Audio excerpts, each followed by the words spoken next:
is Hispanic Heritage Month. We celebrate the Hispanic, Latino, and Indigenous people of East Tennessee. The growing population builds our communities, helps in time of need, and educates the younger generations right here in our region. Tonight, WATE 6 on Your Side celebrates Hispanic Heritage.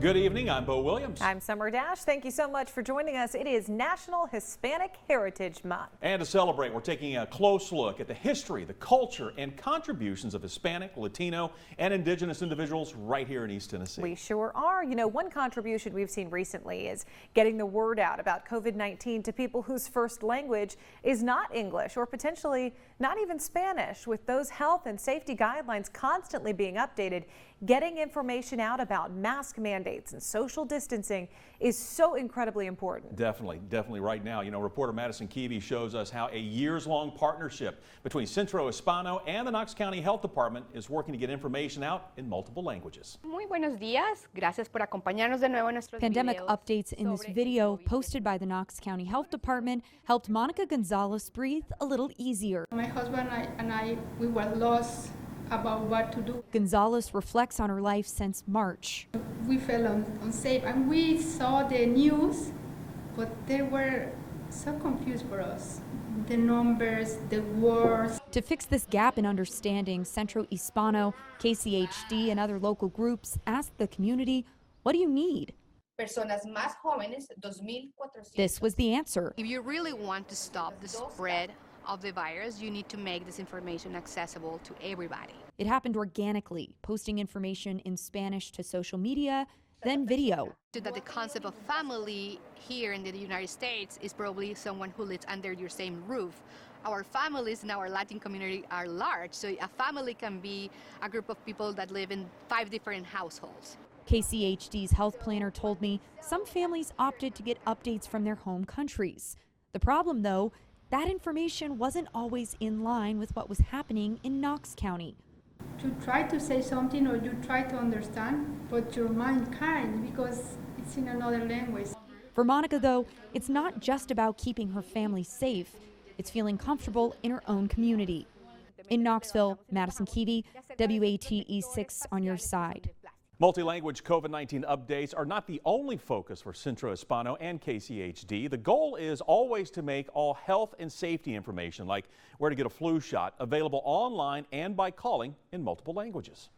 You know, Liliana Bourbano, the woman we just heard from, was actually awarded the Healthcare Advocate Award at Centro Hispano's Latino Awards last month. As you can imagine, it's all because of her hard work to communicate important info during the pandemic. The Latino Awards are presented at an annual gala hosted by Centro Hispano de East Tennessee. This year, the ceremony was virtual because of the pandemic. The 3 other winners this year: Best Latino Restaurant, El Girasol Restaurant in the Bearden area. The Latino Leader Award, Melvin Colon, a pastor at Park West Church in West Knoxville. And the Latino Ally Award, Catholic Charities of East Tennessee and its Office of Immigrant Services. Like many societies, there are several types of people with various backgrounds, experiences, and languages. Within the Latinx and Hispanic community here in East Tennessee, there are people of indigenous origins. Melanie Vasquez Russell spoke with some indigenous Maya who live and work right here in Knoxville. They're sharing their stories about how they want to raise awareness in preserving their languages, customs, and bridging linguistic divides to create better opportunities. Yes, I recently visited Centro Hispano de East Tennessee and met a few incredible young people whose families are indigenous Maya. In fact, there are many indigenous Latinos right here in East Tennessee working in and building our communities. The story here is, how can they protect their languages, which are of course thousands of years old, and still be understood? Lucy and Mateo tell me it's about empowerment. I feel good about helping our community so that they can better understand of what's going on. Lucy Diego is the Youth and Family Engagement Liaison at Centro Hispano de East Tennessee, which is a nonprofit that connects the Latinx and Hispanic communities to resources for jobs and education. There are many languages spoken among its clients and in the community. There is a huge language barriers because people just assume that just because you're a brown person or a Hispanic person, they assume you speak Spanish and understand it really well. Lucy, who grew up in Knoxville with Guatemalan parents, understands the challenges many indigenous people face, which is why she has dreams of helping her community find its voice. She's not the only one, though. We have roots. It's the roots of who we actually are. Knowing that it's going to die eventually, it's kind of sad, because that's a sense of culture that we're gonna lose. I don't want that to happen. It's who we are. Mateo Francisco Andres is also indigenous Maya from Guatemala. Mateo's parents only speak their native language, Acatec, while he speaks English in Acatec. Improving communications and educating others and understanding the indigenous experience is what both Lucy and Mateo are working toward at Centro Hispano and in their community. Just having the resources of people who actually want to help the Latino community, I feel like that's a network in which I can express what I want to do, my mission. So there's lots of resources that I have here. One of my dreams is to open an interpretation office with Mayan dialects so that people can understand everyone and everyone can understand what's going on. Just as Lucy is looking to bridge the language gap here, a UT alum is working in Guatemala. Savannah Dixon is an academic coordinator for English language programs in the Central American country. She's the one who took these beautiful photos. And she tells us Guatemala is facing a similar linguistic divide with over 24 indigenous languages spoken. Somewhat surprising considering the country's history and size. Guatemala is the size of Ohio. It's tiny. And so it is a lot of code switching, but there's also a little bit of divide amongst the linguistic when students are only spoken to in their native language, in their indigenous Mayan language at home, and then go to school. They're basically forced to acclimate to Spanish. But the good thing, at least, is that the Guatemalan government is trying to improve this. They have, in early education, there are a lot more bilingual programs. The concern, Savannah tells us, is that once the students get old enough and it's harder for them to learn that native language of their parents, that's when they automatically start losing cultural ties to history. Summer?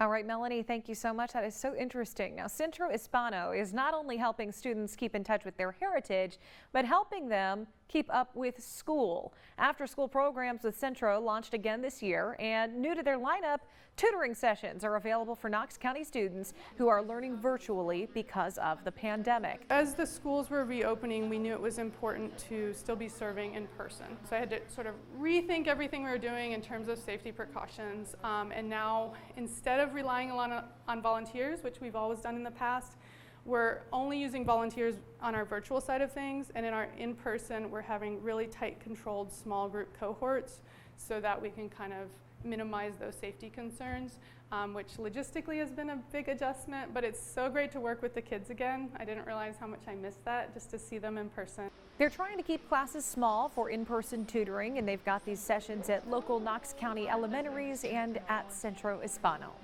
During an emergency, as you know, seconds count, and having the ability to communicate effectively can literally mean the difference between life and death. That's why one veteran Knoxville firefighter has taken on the task of breaking down language barriers when it comes to KFD crews and members of the city's growing Hispanic communities.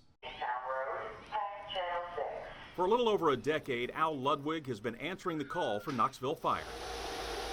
And during that time, he has become the go-to guy when crews find themselves in a communication dilemma when working with Knoxville's Hispanic community. To have somebody like Al that's able to speak their language and break that barrier there is a tremendous help. Buenos días, me llamo Alfredo. The Knoxville native learned Spanish during his days at Fulton High and at UT, a skill that would eventually become crucial in his day-to-day job with KFD. We go on a scene and the paramedic doesn't know Spanish, so they don't know what's going on necessarily. You can see that someone's in pain, obviously, or something, but you don't know why. So I'm able to come in and say, you know, where does it hurt? What type of pain is it? You know, do you have a history of something maybe we need to know about? Things like that. So it makes it go a lot quicker. When you're dealing with seconds, sometimes in a health situation or a fire situation, you know, you don't have that opportunity to to stretch things out. You have to get to the point. So having somebody like Al that's able to speak their language and direct them or ask them questions is a great asset. Another way Al has helped break down the communication barrier is by assisting in the creation of these cards that crews can now use to help diagnose a problem, especially if Al is not on scene. It was just 5 questions. You know, what's your name? is anyone trapped or missing? Just real basic information that we would ask to at least get us going in the right direction. About 5 or 6 years ago, we saw a need, especially like on fire scenes or something other like that. And rather than try and teach everyone real basic Spanish and then have them forget it because you don't use it every day and stuff like that, we came up with a flashcard system. A system that has helped fire crews bridge a gap when seconds count. Now, Ludwig tells me he has taught crews some simple phrases that can help when faced with a language barrier. He also tells me, though, that in some cases at a scene, crews will look for kids to act as translators, if you will, as many times they pick up new languages a whole lot faster than us adults. Yeah, and some of those kids, they know English a lot better than Exactly. their moms and dads. Very, very helpful. Hey, still to come as we celebrate Hispanic heritage. Sugar skulls, you know, they've become popular as a spooky decoration, but they've got a long history in some Hispanic cultures. Their significance with Dia de los Muertos right around the corner. And Knoxville's annual Ola Festival was canceled this year because of the pandemic. How our community can still celebrate Hispanic and Latino art and culture year-round. We'll have it for you coming up. Welcome back. Home ownership is a big step and a lifelong dream for many. One Latina realtor is transforming those dreams, though, into a reality.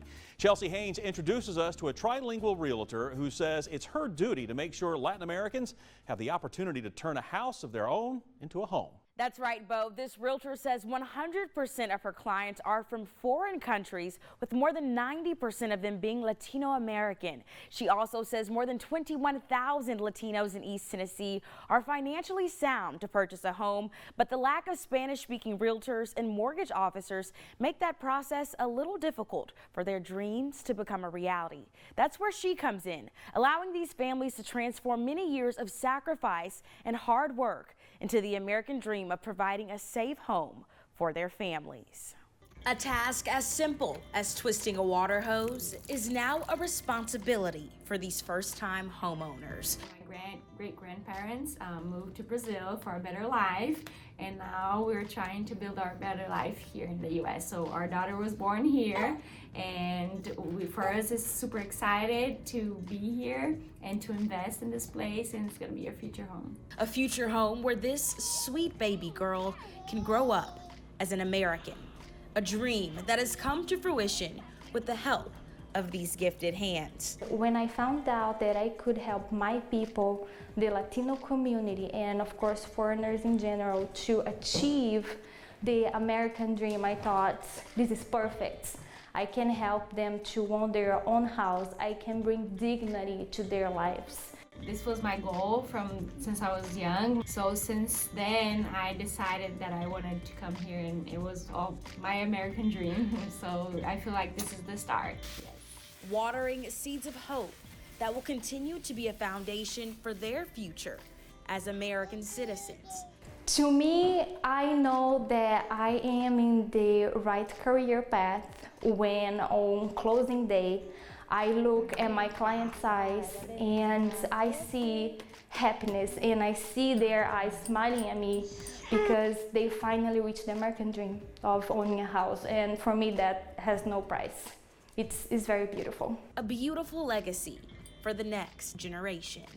The Bertoli family is just one of many Latin American families in East Tennessee that Barbara Caran has helped transform their dreams into a reality. She recognizes the importance of Spanish-speaking realtors and mortgage officers to allow her people an opportunity to achieve financial freedom through home ownership.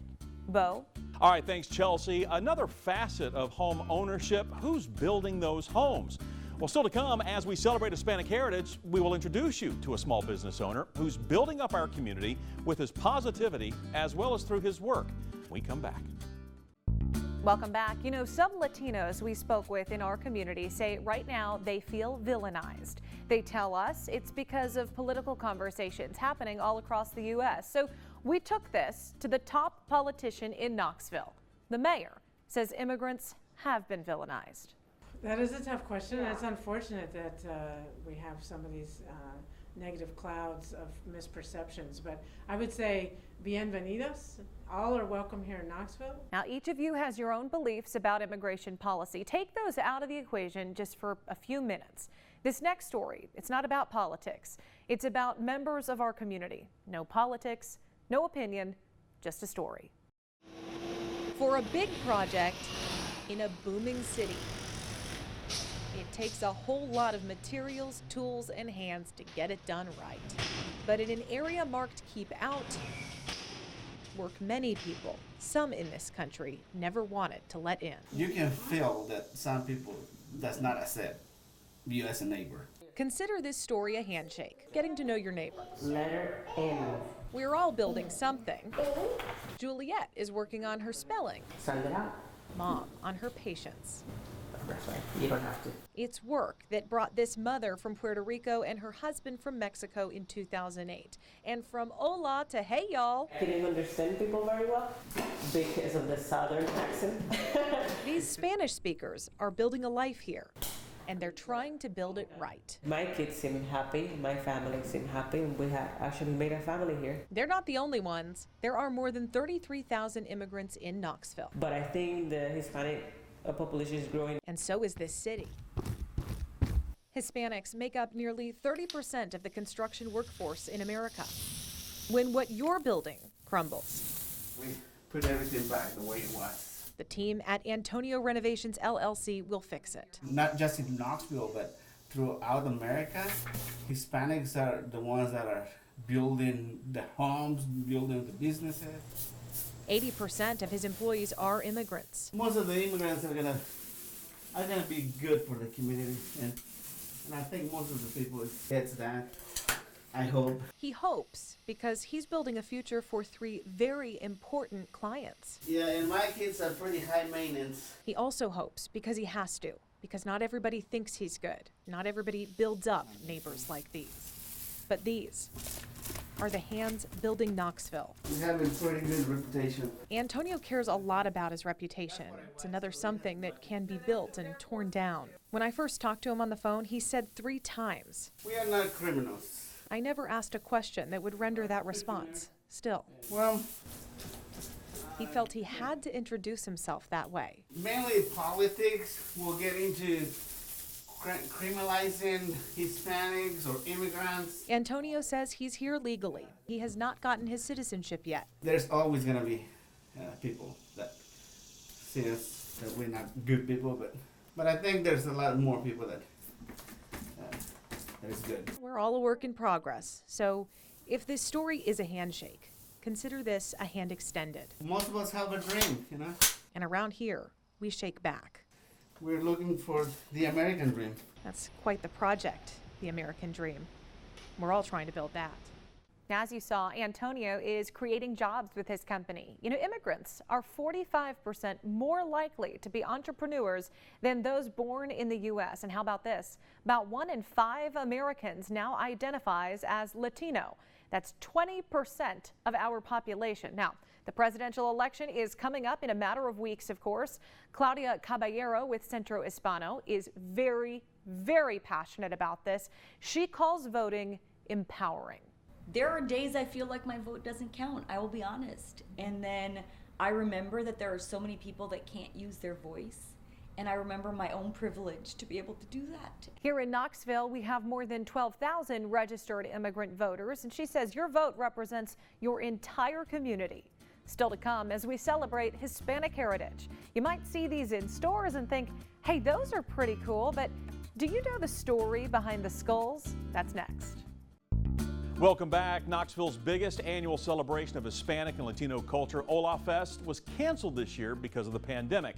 Known for its music, dancing, parade of nations, and most importantly, food, organizers decided it would not be safe to move forward with the celebration because of social distancing. Now we're told it will return bigger and better than ever next fall. And while the festival was cut, Hola Hora Latina has continued to celebrate Hispanic and Latino culture and art. Hola Hora has an exhibit room inside the Emporium Center in downtown Knoxville, right there on Gay Street. Open for regular viewing every Monday through Friday from 9 to 5. Well, Latino or not, you've probably heard of sugar skulls. They've got a real importance in Hispanic culture. You know, they seem to be popping up on clothes and in stores all across America. Turns out there's a reason. Movies. Those we spoke with in the Hispanic community say Disney movie Coco led to major popularity. Historically, real skulls were set out at an altar to honor the dead. But when the Spanish conquered Mexico in the 1500s, Catholic traditions were mixed with Aztec and real skulls changed to sugar skulls. Celebrating the dead happens each year on Dia de los Muertos. Food, a candle, and skulls to guide spirits home along a path of marigolds. The times that I have returned to Mexico after the Coco movie, you can find in some like departmental stores where they sell fancy candies, like the schools, and it's super weird because otherwise you cannot find it but until November. She says she's thrilled with the popularity because it means more celebration of a culture she so loves. And you know what? This is pretty neat. Padilla also says during all her years growing up in Mexico City, she never saw Dia de los Muertos parades. Well, after a James Bond movie showed a big parade for the holiday in 2016, that city began sponsoring a similar event. And now she says parades happen every year, all because of that movie. How about that? The power of James Bond. My goodness, that'll do it. All right, thanks so much for joining us as we celebrate Hispanic heritage here in East Tennessee. For more stories celebrating success and strength in the Latino community and a look at resources available through Centro Hispano, head to our website. And we've got an entire section dedicated to Hispanic Heritage Month. You'll find the Hispanic Heritage Month tab under the news section.